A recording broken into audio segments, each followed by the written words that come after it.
first I'm gonna start with smashing some cloves. In a bowl, have some warm milk and add the yeast. You can add 1 tablespoon of flour to it. We're gonna need to soak our raisins with some orange juice and some rum essence. You can use some dark rum alcohol if you want to. In a big bowl, we need our flour, where we're gonna add our smashed cloves, a mix of light brown sugar and normal sugar, some nutmeg with cinnamon, and a little salt. We add the milk with the yeast, melted butter, and an egg. Put the dough hook and start mixing at low speed, or knead with your hands. We're gonna need to knead this for a few minutes. You know the drill, the dough have to be unstuck from the sides, and it shouldn't be too sticky. A little sticky, it's okay. And I forgot something, orange zest of course. Add it now or add it when you add the rest of the ingredients. Before adding the raisins, remove any liquid from the bowl and then add them. They will probably still have a little liquid on them, and you will probably need to add a little more flour to unstuck everything there. That's okay, you're gonna need like 10-20 grams of flour. Anyway, after a little more kneading, the dough should come out clean from the hook.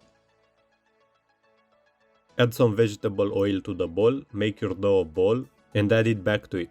Cover it with a plastic sheet and let it sit at room temperature for 1-2 hours or until it at least double in size.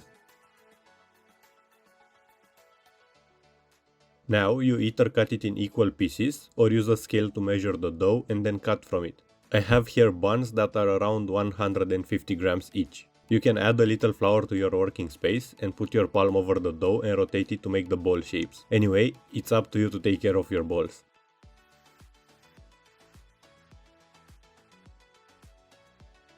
Have them in a pan, cover them with plastic sheet, and it's time for a second rise. Another half an hour should be okay.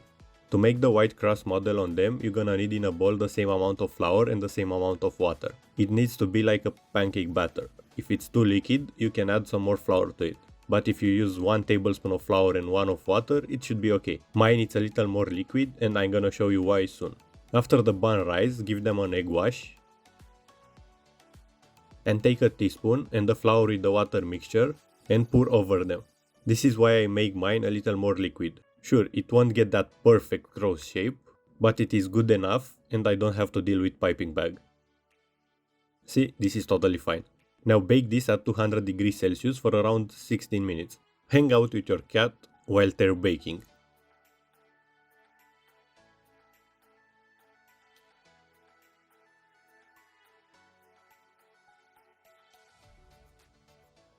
Now they're done, and we still got a nice cross shape on them, even without a piping bag.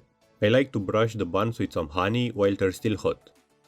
Yeah, I know it rotates. I have one hand on the camera making sure it focuses and with one brushing. You can brush them with a syrup made of water and sugar, or a little mixture of rum and honey, or apricot jam with a little water. The texture of this is amazing. As you can see, they're a little bouncy, which is great. They're super fluffy inside.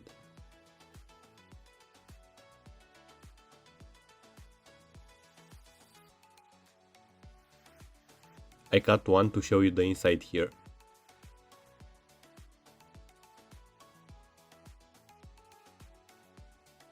You can eat it with some nice sweet cream cheese. Anyway, I hope you will make this recipe, and if you want to see more, please consider leaving a like, subscribe and hit the bell as I post every week. See ya next time!